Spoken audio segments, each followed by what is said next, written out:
Example number 9 तक हम लोगों ने कर लिया था लास्ट टाइम। आज एग्जाम्पल नंबर 10 पर आ जाते हैं। लिखा है निम्नलिखित फलन के सातत्य पर विचार कीजिए और एक फलन दिया गया है आपको f(x) is equal to x plus 2 यदि x इज लेस देन और इक्वल टू 1 और f(x) is equal to x minus 2 यदि x इज ग्रेटर देन 1।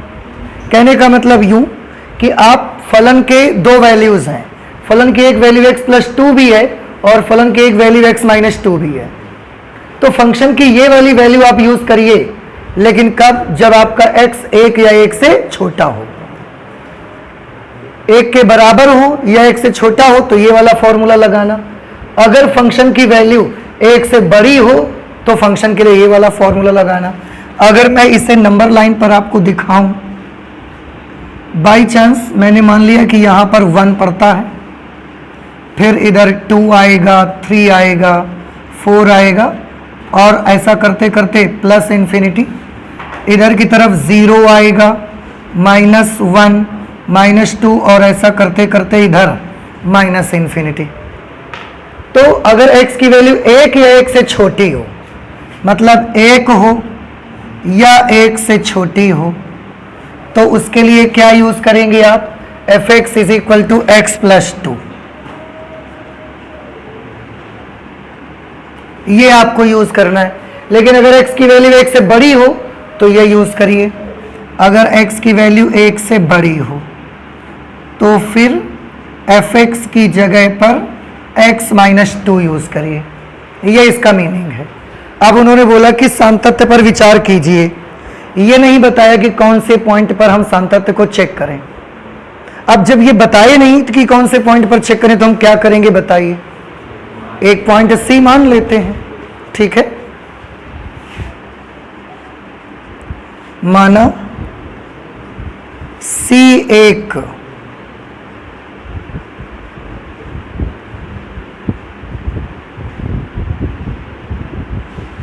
वास्तविक संख्या है। C हमने क्या मान लिया?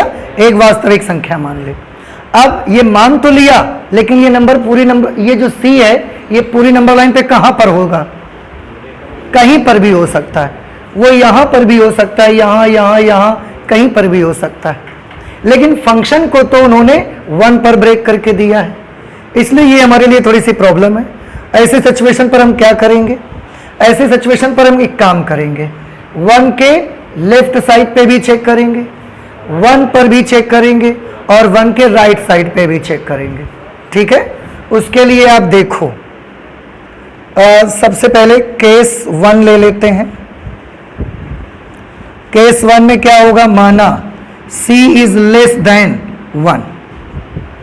अभी हमने C को क्या मान लिया कि ये 1 से कैसा है? छोटा।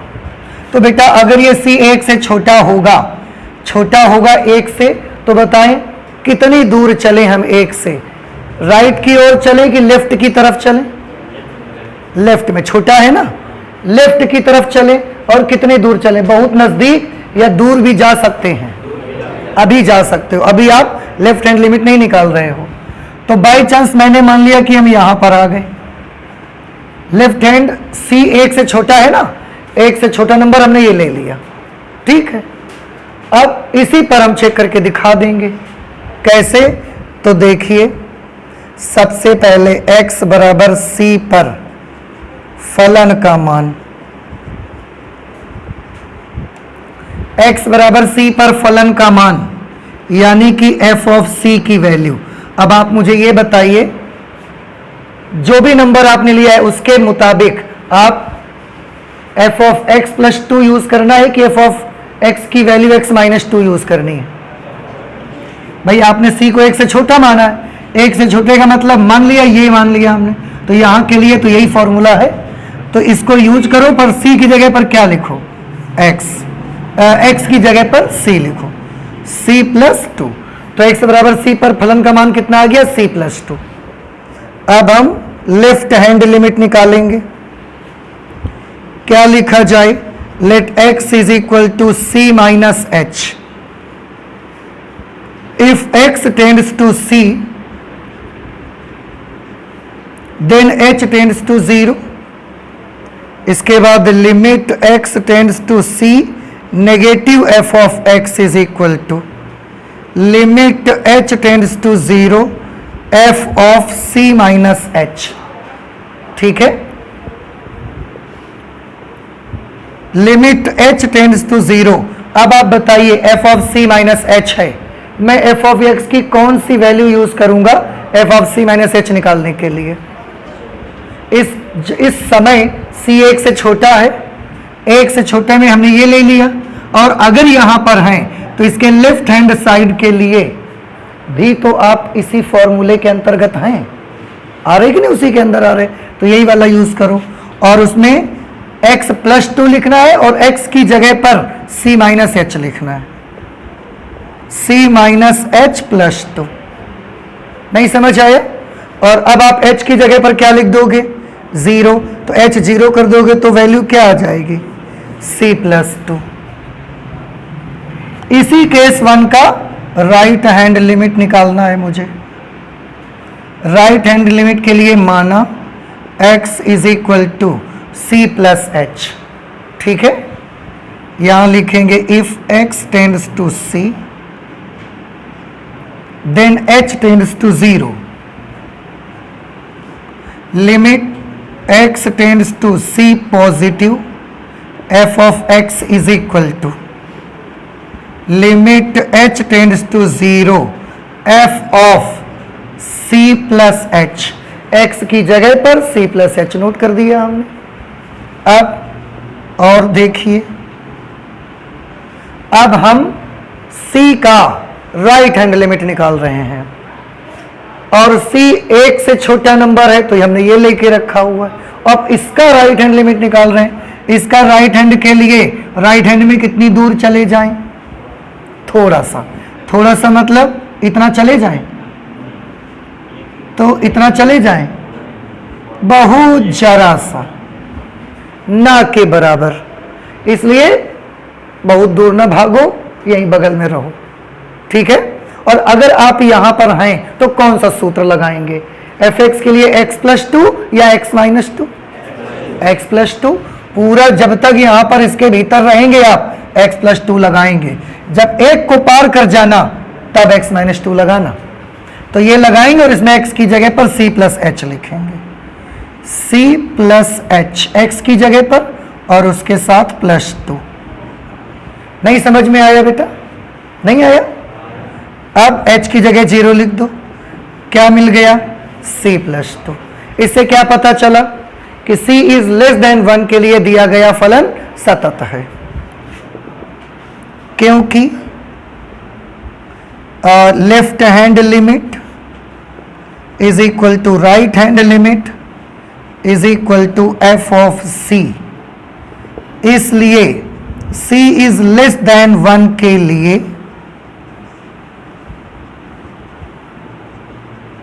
दिया गया फलन संतत है। समझ आई बात आपको? अच्छा, अभी हम केवल एक पड़ाव हमने पार किया है, अभी 2 हमको पड़ाव पार करने हैं। एक तो 1 पर चेक करना है और फिर उसके राइट साइड पे चले जाना है। अब हम 1 पर चेक करेंगे, तो केस 2 ले लेते हैं। केस 2 में माना c इज इक्वल टू 1, यानी कि c बराबर 1 पर हम चेक करना चाहते हैं। 1 पर चेक करेंगे तो सबसे पहले x बराबर 1 पर फलन का मान बताइए। x बराबर 1 पर फलन का मान। अब आप पहले ये मुझे बताओ कि जब x की वैल्यू 1 होगी, इस समय फंक्शन का कौन सी वैल्यू यूज करना, x प्लस 2 या x minus 2?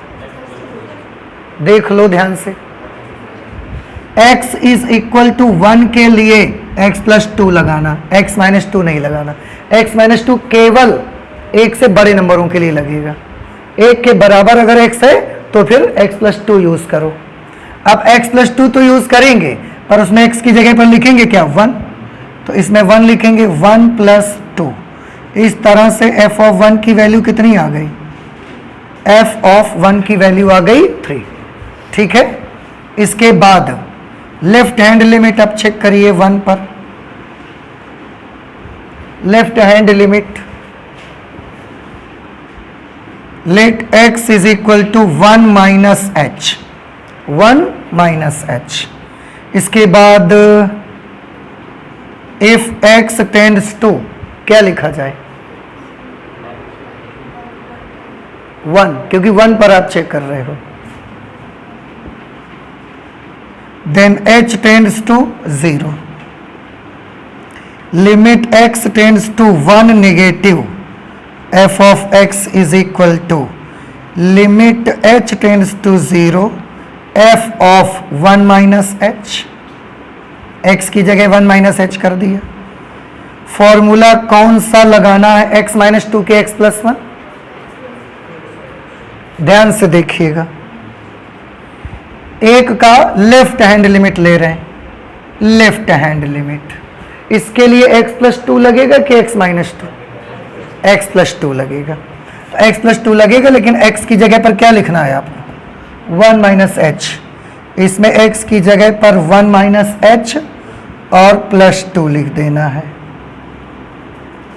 Limit h tends to 0, h की जगह 0 कर दो, अब आप लिख दो h की जगह 0। जैसे h 0 लिखोगे 1 और 2 मिलके कितना हो जाएंगे? 1 और 2 मिलके 3 हो जाएंगे। ठीक है, अच्छा ये लेफ्ट हैंड लिमिट की वैल्यू आ गई। अब राइट हैंड लिमिट निकाल लीजिए। राइट हैंड लिमिट के लिए माना x is equal to 1 plus h, and if x tends to 1 then h tends to 0। आगे का कैलकुलेशन,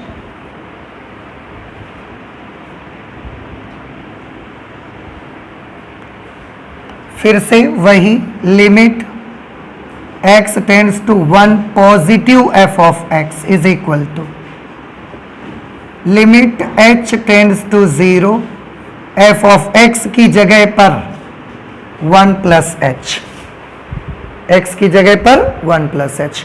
अब बताइए 1 पर चेक कर रहे हैं और 1 का राइट हैंड लिमिट चेक कर रहे हैं। 1 का राइट हैंड लिमिट मतलब जरा सा इधर। अब अगर जरा सा इधर आ भी गए तो कौन सा फॉर्मूला यूज करना है? x प्लस 2 के x माइनस 2। आप जरा सा उधर गए हैं, बस ध्यान रखिए कौन सा लगा दें। आप जरा सा उधर गए हैं ना, पर 1 से बड़े तो हो गए ना, और अगर 1 से बड़ा हो गया तो फिर x माइनस 2 लगाइए। बिल्कुल सही बता रहे हैं आप। वो मैं चाहता था कि आपको थोड़ा सा कंफ्यूज कर दिया जाए। तो कौन सा लगेगा बेटा? x माइनस 2 और x की जगह पर 1 प्लस एच, तो 1 प्लस एच माइनस 2। अब आप देखिए h की जगह 0 लिख देंगे। अब h की जगह 0 लिखेंगे तो ये कितना हो जाएगा? -1। ओ, इसका मतलब लेफ्ट हैंड लिमिट और राइट हैंड लिमिट तो बराबर आई नहीं आपस में। तो क्या बोल सकते हैं कि दिया गया फलन 1 पर कैसा है? डिसकंटिन्यूअस है। चेक कर लिया जाए। फिर फिलहाल तो हम 1 पर फलन का मान ही निकाल चुके हैं, चलिए लिख देते हैं। क्योंकि x इज इक्वल टू 1 पर फलन की वैल्यू और x इज इक्वल टू 1 पर लेफ्ट हैंड लिमिट, ये दोनों आपस में बराबर हैं। देखो फलन की वैल्यू 3 है, लेफ्ट हैंड लिमिट भी कितना आया था? 3, पर राइट हैंड लिमिट बिगड़ गया इसका, ये -1 आया। राइट हैंड लिमिट ये बराबर नहीं है, इसलिए x बराबर 1 पर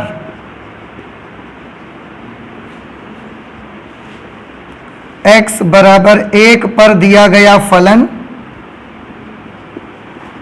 संतत नहीं है। कुछ बात समझ आ रही है आपको? अच्छा, इसके बाद हमें 1 के इधर वाले नंबरों के लिए चेक करना है कि अगर c 1 से बड़ा होगा उस वक्त क्या होगा। फिर से केस 3 ले लेते हैं। केस 3 में लेना पड़ेगा माना c इज ग्रेटर देन 1। अगर c 1 से बड़ा है तो हमने 1 से छोटे के लिए चेक कर लिया, 1 पर चेक कर लिया, अब 1 से बड़ी वास्तविक संख्याओं के लिए चेक करना है। तो जब एक से बड़ी वास्तविक संख्याओं पर चेक करना है तो एक से बड़ी कौन सी वास्तविक संख्या लेना चाहेंगे आप? कोई भी ले लो, 3 ले लो आप, ये एक से बड़ी वास्तविक संख्या है, इस पर हम चेक कर देंगे। सबसे पहले क्या करेंगे, इस पर फलन का मान निकालेंगे। x बराबर c पर फलन का मान यानी कि f ऑफ c की वैल्यू बताइए क्या होगा। f ऑफ x में x की जगह c लिखना है, लेकिन इसमें लिखना है कि इसमें लिखना है? यहां पर है और यहां के लिए तो यही फलन चल रहा है, इसलिए x की जगह c लिख दो, c माइनस 2। अब आप क्या लिखोगे, left hand limit. Left hand limit के लिए माना x is equal to c minus h। If x tends to c then h tends to 0। और लेफ्ट हैंड लिमिट के लिए limit x tends to c negative f of x is equal to limit h tends to 0 f of c minus h। अब हमको f of c minus h का निकालना है मान, उसके लिए x माइनस 2 पे रखें कि x प्लस 2 पे रखें? x माइनस 2 पर। क्यों?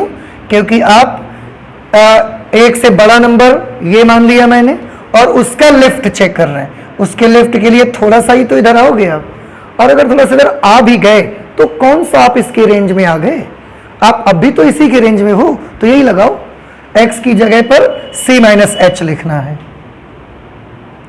Limit h tends to 0, x की जगह c minus h, c minus h minus 2 और लिमिट अप्लाई कर दो।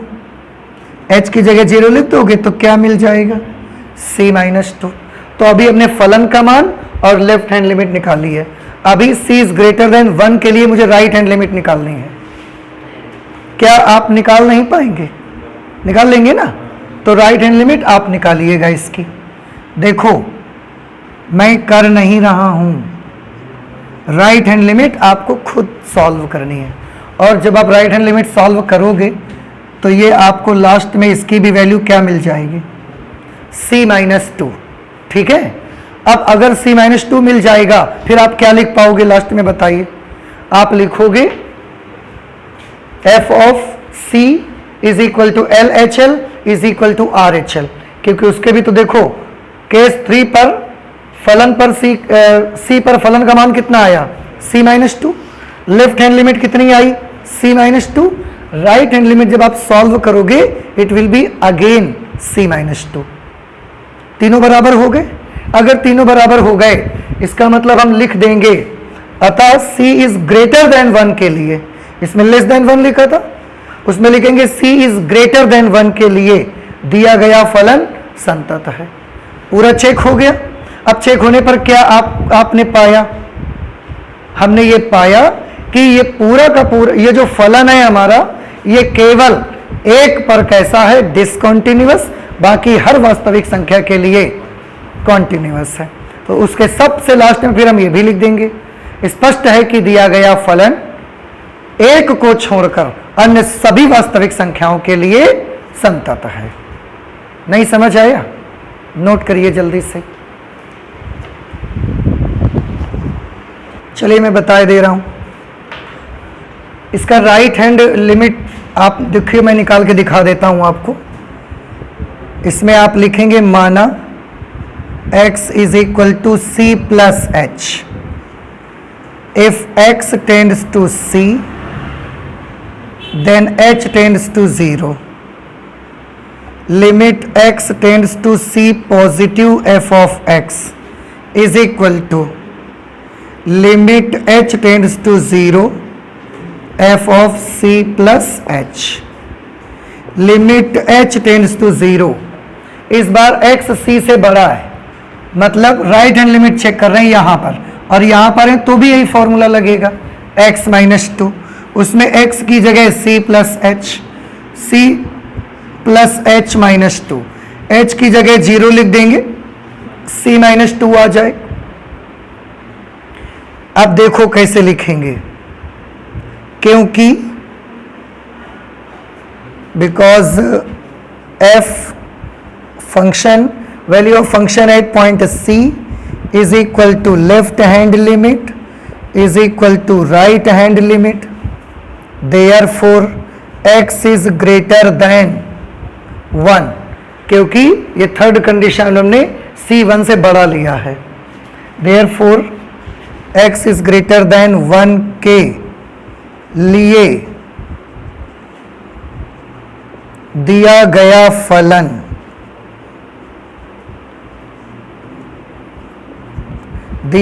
फलन संतत है। समझ आई बात आपको? ठीक, अब यहीं से खत्म नहीं करेंगे, लेकिन अभी तो ये हमने केवल केस 3 के बारे में लिख दिया। पूरे क्वेश्चन को लगाने के बाद में आपको क्या समझ आया? तो पूरे क्वेश्चन लगाने के बाद हमको ये समझ में आया कि एक पर फलन केवल कैसा मिला मुझे? डिसकंटिन्यूअस। तो अगर हम एक को छोड़ दें तो बाकी हर वास्तविक संख्या पर दिया गया फलन संतत है। ठीक है, स्पष्ट है कि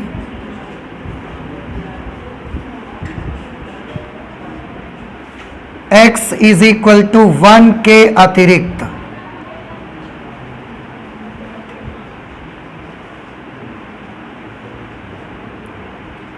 x इज इक्वल टू 1 के अतिरिक्त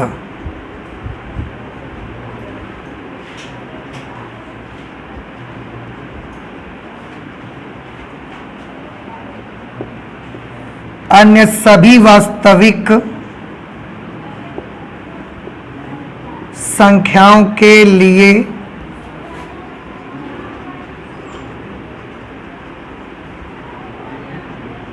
दिया गया फलन संतत है। तो केवल एक पर कॉन्टिन्यूअस नहीं होगा, बाकी हर रियल नंबर पे आपका जो फंक्शन है वो कॉन्टिन्यूअस होगा।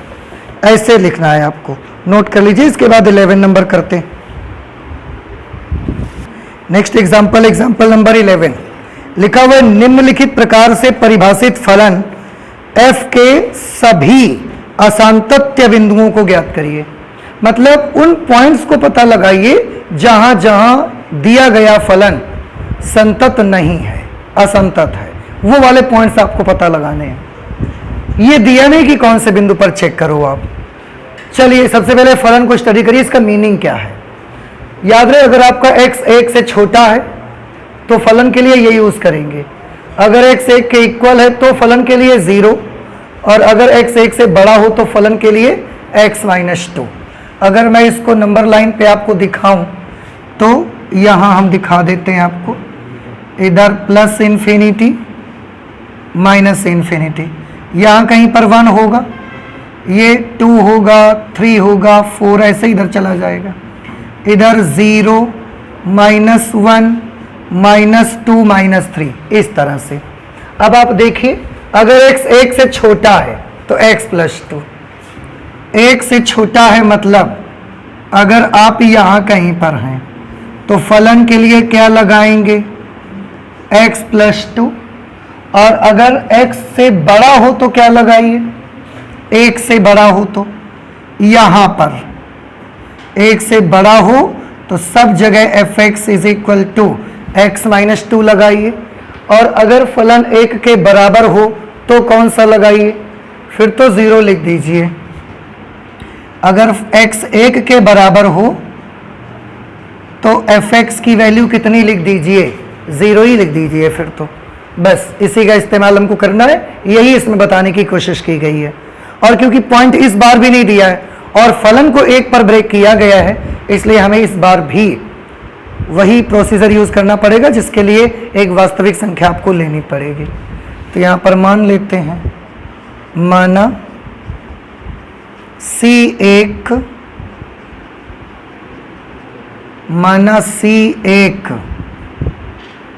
वास्तविक संख्या है। C कैसी संख्या है? वास्तविक संख्या, रियल नंबर है। अब इसमें 3 केस बनते हैं हर बार, तो पहले एक केस बनाते हैं। कौन सा केस? यदि C इज लेस देन 1, मतलब अगर C 1 से छोटा है, अगर 1 से छोटा है तो कुछ भी मान लो, -2 मान लो आप, ठीक है, इस पर चेक करना है। सबसे पहले x इज इक्वल टू सी पर फलन का मान, x इज इक्वल टू सी पर फलन का मान f ऑफ c। बताइए कौन सा सूत्र लगाओगे? अब इसे मत देखो, उसी को देख देख के आप बता सकते हो। इस समय कहाँ पर हैं आप? यहाँ पर मान लिया है हमने, तो कौन सा सूत्र लगाएंगे? x प्लस 2, और x की जगह लिखना क्या है? तो हो जाएगा c प्लस 2। ठीक है। लेफ्ट हैंड लिमिट के लिए let x is equal to c minus h. If x tends to c, then h tends to 0. Limit x tends to c, negative f of x is equal to limit h tends to 0 f of c minus h. Limit h tends to 0 f of c minus h. फलन का मान किस में रख के निकाला जाए? आप इसका लेफ्ट हैंड लिमिट ले रहे हो, लेफ्ट हैंड यहां आ गए, यही सूत्र लगेगा। बस x की जगह क्या लिख देना? c minus H. तो c माइनस एच प्लस 2, ये सूत्र लगेगा ना।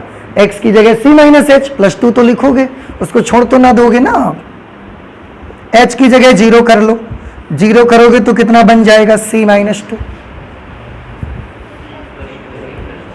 कुछ गलत हो रहा है। ओ आई एम सॉरी, ये 0 इसको लिखोगे ना तो ये तो प्लस है। चलिए इसके बाद राइट हैंड लिमिट। अभी जगह का यूज अच्छे से कर रहे हैं क्योंकि एक ही में आ जाए। राइट हैंड लिमिट पे आ जाते हैं। माना x is equal to c plus h. If x tends to c, then h tends to 0. Okay, अब क्या लिखना है? लिखना है limit x tends to c positive f of x is equal to limit h tends to 0 f of c plus h, x की जगह c plus h। और क्योंकि राइट हैंड लिमिट चेक कर रहे हो इस नंबर का, तो इस बस राइट में जाओगे तो जरा सा आओगे यहां पर, और उस वक्त भी तो यही फॉर्मूला लगेगा यही, पर c की जगह पर x की जगह पर c प्लस एच लिखना है आपको। तो c प्लस एच प्लस 2, फिर से h की जगह 0 कर देंगे तो c प्लस 2 आ जाएगा। समझ रहे हैं? आपने क्या देखा? ये केस 1 तो कंप्लीट हो गया। क्या पता लगा आपको? हमने देखा क्या?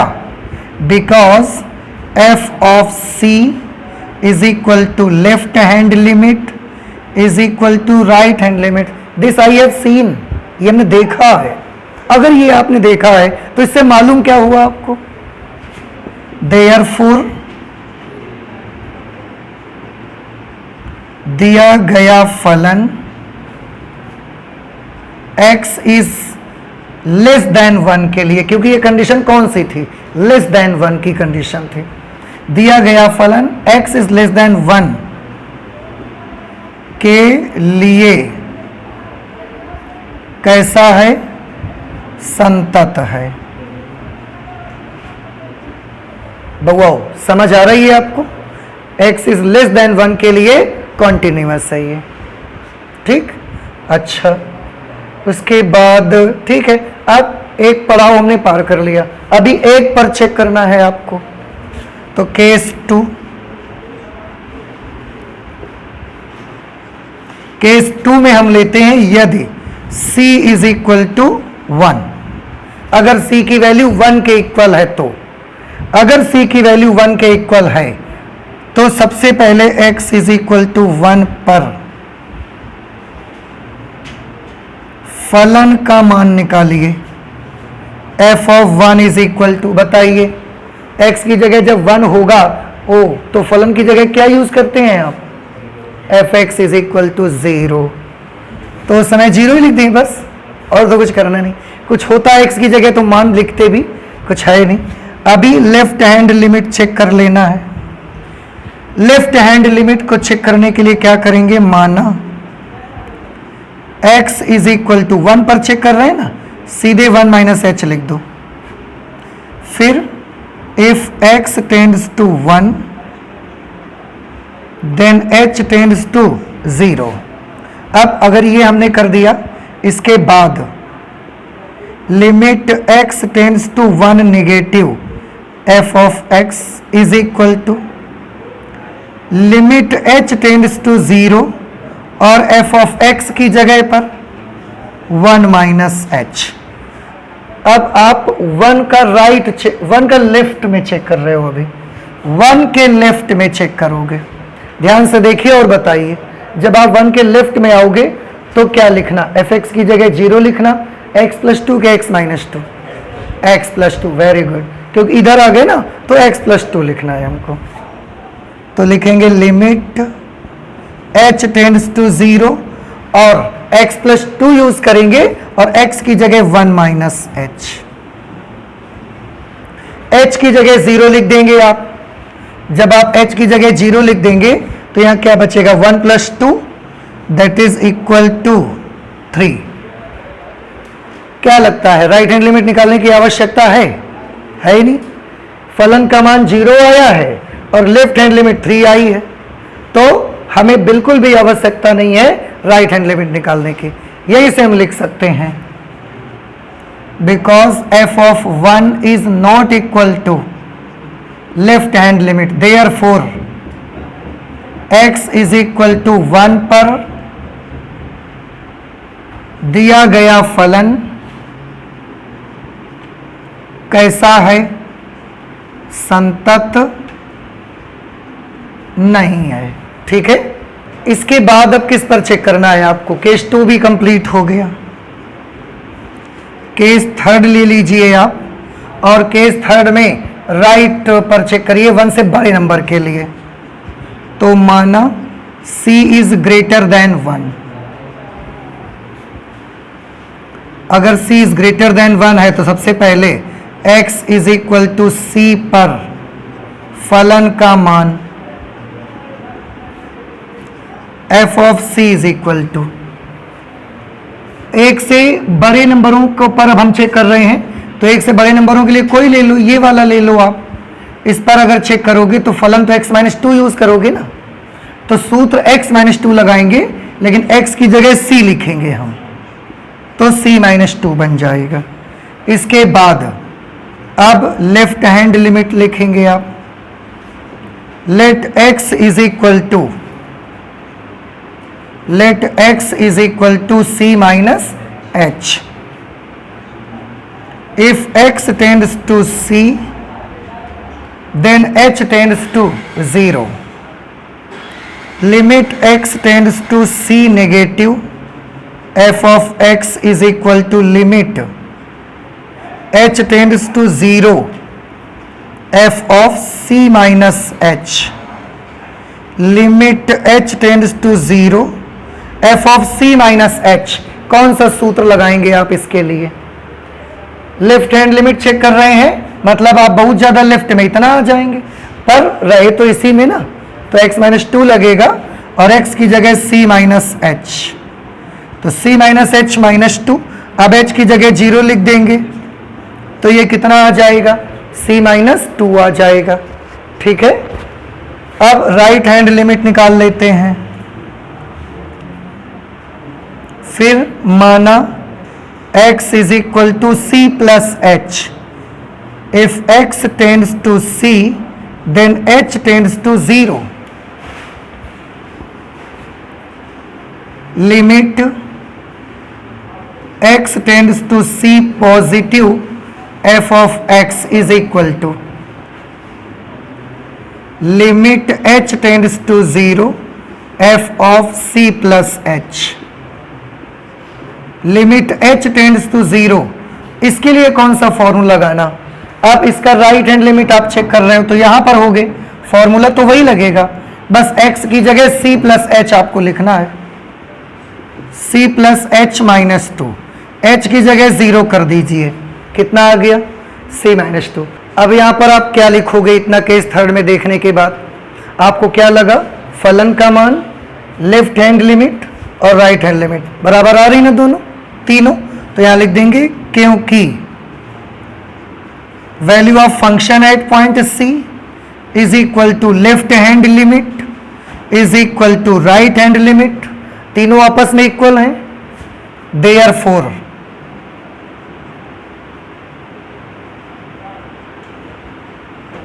दिया गया फलन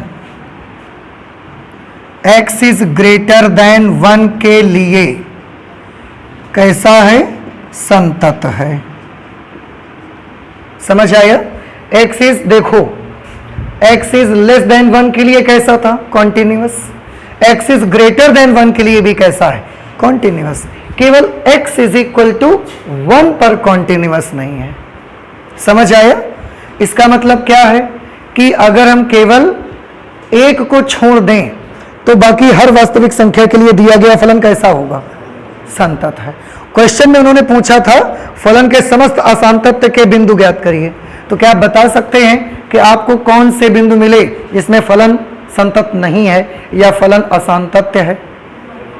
एक मिला, तो हमें असांतत्य के एक बिंदु मिला केवल, और वो भी क्या मिला, एक। नहीं समझ में आया? तो बोले सभी असांतत्य बिंदुओं को ज्ञात करिए, तो यहां लिख देंगे स्पष्ट है कि फलन का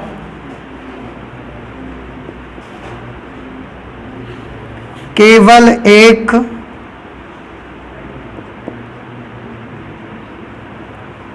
असांतत्य का बिंदु है। ठीक है,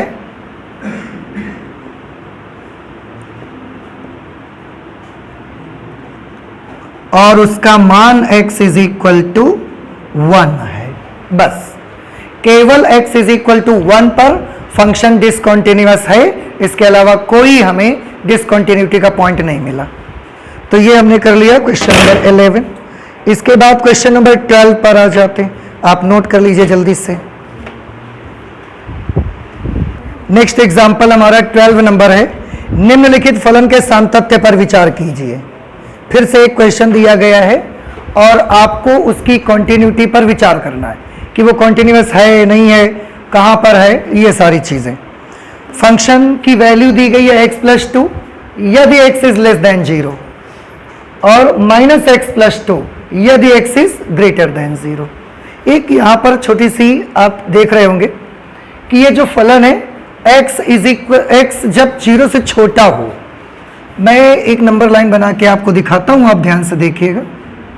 suppose this is the number line, plus infinity minus infinity, यहां पर कहीं 0 ले लेते हैं, 0 के इधर -1 -2 -3, 0 के इधर 1 2 3, ऐसे और भी आगे नंबर होंगे। x की वैल्यू 0 से छोटी होने पर फलन x+2 है, 0 से छोटा होने पर, 0 पर की बात नहीं हो रही है, 0 से छोटा होने पर फलन की वैल्यू क्या है, x+2। और अगर x 0 से बड़ा है तो उसकी वैल्यू भी दी गई है, x 0 से बड़ा हो तो फंक्शन की वैल्यू है -x+2। तो फलन 0 हो तो क्या करना है, आंसर है ऐसी हमें कोई कंडीशन नहीं दी गई है। इसका मतलब है 0 पर फंक्शन का क्या होगा क्वेश्चन में भी नहीं दिया गया है। हम ये बोल सकते हैं कि x बराबर 0 पर फलन परिभाषित ही नहीं है। हम ये कह सकते हैं that at x is equal to 0 the given function is not defined। समझ आ रही बात आपको कि x बराबर 0 पर दिया गया फलन परिभाषित नहीं है। अब परिभाषित ही नहीं है तो 0 पर हम चेक भी नहीं करेंगे। भाई जहां पर फलन डिफाइन ही नहीं है, जहां पर फलन परिभाषित ही नहीं है, वहां पर वो कॉन्टिन्यूअस है कि नहीं कॉन्टिन्यूअस है चेक करने का मतलब ही क्या निकलता है। फलन तो वहां परिभाषित भी नहीं है ना, तो वहां चेक भी नहीं करना आपको। तो आपको केवल 0 के लेफ्ट में चेक करना है, 0 के राइट में चेक करना है, और आपको नहीं चेक करना। समझ आ रहा है आपको? ठीक। तो अभी चेक कर लेते हैं जीरो के लेफ्ट और राइट में। यहां लिख देते हैं माना C एक वास्तविक संख्या है,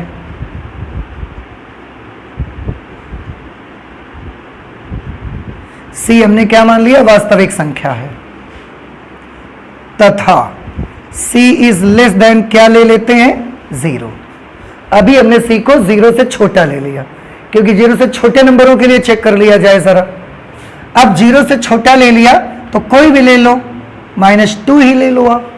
अब इस पर हम चेक करके देखना चाहते हैं, तो आप देखें x is equal to C पर फलन का मान बताइए, कौन सा फॉर्मूला लगाइएगा आप। C 0 से छोटा ले रहे हैं ना, 0 से छोटा का मतलब ये ले लिया। अब इसके अगर इस पर अगर हम निकालेंगे तो कौन सा सूत्र लगेगा, x + 2, और x की जगह पर क्या लेना पड़ेगा, तो C + 2। फिर लेफ्ट हैंड लिमिट के लिए माना x is equal to C - h। यदि x टेंड्स टू C तब h tends to 0। Limit x tends to C negative f of x is equal to limit h tends to 0 f of C - h। ठीक है, limit h tends to 0 f of C - h। C का left hand limit check कर रहे हैं, मतलब यहां पर अगर यहां भी है तो भी तो आप x + 2 ही यूज करेंगे, और x की जगह पर C - h + 2, h की जगह 0 लिखेंगे, वैल्यू C + 2 आ जाएगी। समझ आ रहा है इतना अभी। अब राइट हैंड लिमिट चेक कर लीजिए। माना x is equal to C + h। यदि x टेंड्स टू C तब h tends to 0। Right hand limit के लिए limit x tends to C positive f of x is equal to limit h tends to 0 f of C + h। आप C के right hand limit निकाल रहे हैं। अगर ये हमारा C है तो इसके राइट हैंड लिमिट का मतलब इस पॉइंट पर वैल्यू, इस पॉइंट पर फॉर्मूला तो यही लगेगा, बस x की जगह C + h लिख देना है, C + h + 2। ठीक है, अब सॉल्व कर लो। h की जगह 0 आप लिखिए, तो ये कितना आ जाएगा बेटा, C + 2। ये हमने 0 से छोटे वास्तविक संख्याओं के लिए चेक किया तो पाया कि फंक्शन की वैल्यू, लेफ्ट हैंड लिमिट और right hand limit, all the three are equal to each other. Therefore x is less than 0 पर दिया गया फलन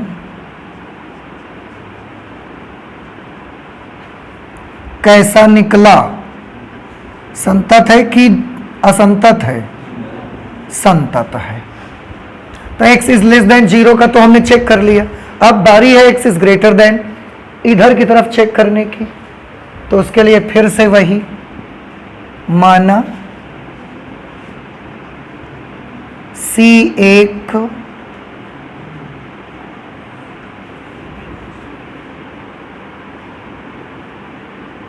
माना C एक वास्तविक संख्या है तथा C is greater then 0, C का मान 0 से बड़ा है। ठीक है, अच्छा अब अगर C का मान 0 से बड़ा है तो सबसे पहले x बराबर C पर फलन का मान निकाला जाएगा।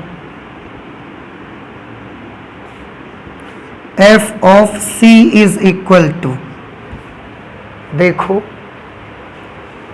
जीरो से बड़ा है, जीरो से बड़ा है तो इधर का कोई भी नंबर आप ले सकते हो। मान लिया हमने 3 ले लिया, तो x बराबर c पर फलन का मान अगर ये ले लिया तो इसके लिए फॉर्मूला तो ये यूज होगा ना, -x+2। इसमें x की जगह c लिखना है आपको, तो ये -c+2। अब लेफ्ट हैंड लिमिट माना x is equal to c minus h. x हमने किसको मान लिया, x को c माइनस एच। यदि x टेंड्स टू c तब h tends to 0। For left hand limit our symbol is limit x tends to c negative f of x is equal to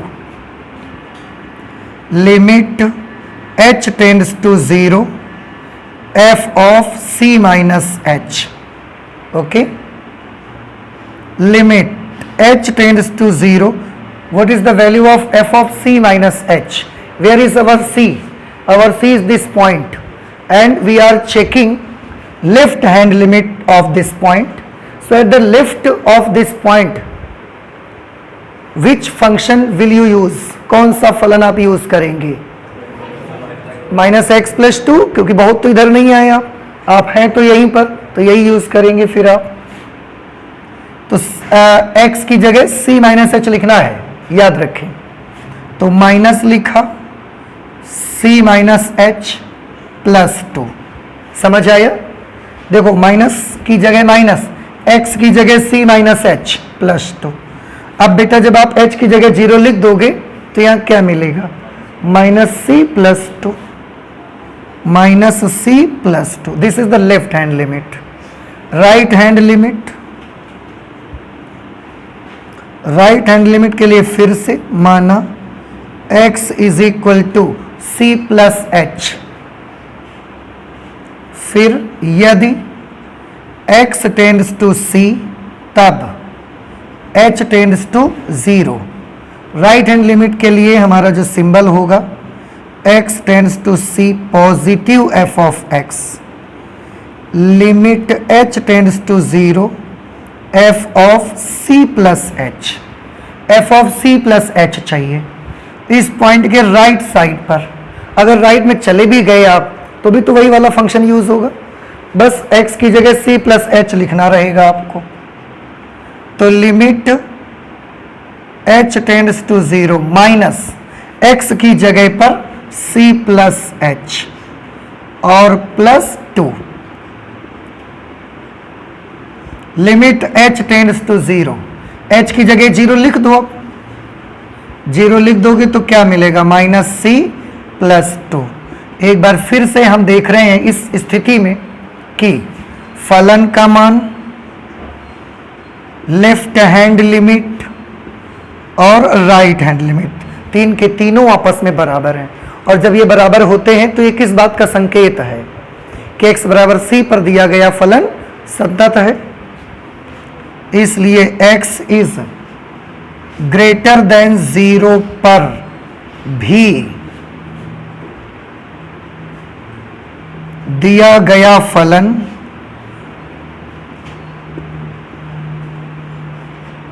संतत है। अब आप ये बताइए, क्या मैं लिख दूं कि अतः स्पष्ट है कि दिया गया फलन सभी वास्तविक संख्याओं के लिए संतत है। लिख दें हम ये, दिया गया फलन x के सभी वास्तविक मानों के लिए संतत है। लिख सकते हैं कि नहीं? नहीं लिख सकते, क्यों, क्या प्रॉब्लम है? 0 पर नहीं है, तो 0 पर फलन परिभाषित भी तो नहीं है, 0 पर फलन है ही नहीं। समझ आया? अगर आप 0 की चिंता कर रहे हैं कि 0 पर क्या होगा, 0 पर तो हमने चेक नहीं किया, तो 0 पर फलन भी तो नहीं है। तो जहां जहां फलन है वहां हर जगह वो संतत है, और जहां नहीं है वहां का हम क्या कर सकते हैं, तो हम लिख सकते हैं अतः दिया गया फलन x के सभी वास्तविक मानों के लिए संतत है। कुछ बात समझ में आई कि 0 वाला क्या आर्ग्यूमेंट देना है, कि 0 पर अगर आप कहेंगे भी तो आपको ये आर्ग्यूमेंट देना है कि 0 पर तो फलन परिभाषित ही नहीं, परिभाषित होता उसके बाद डिसकंटिन्यूअस होता 0 पर तो नहीं लिख सकते थे, पर परिभाषित ही नहीं है, वहां फलन ही नहीं है, तो क्या करा जाए, इसलिए हम लिख सकते हैं। अतः दिया गया फलन x के सभी वास्तविक मानों के लिए संतत है।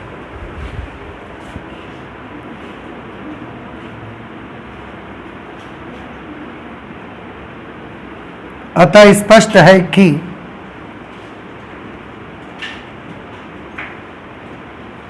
दिया गया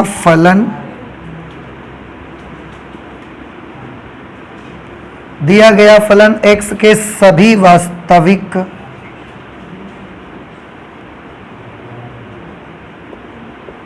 मानों के लिए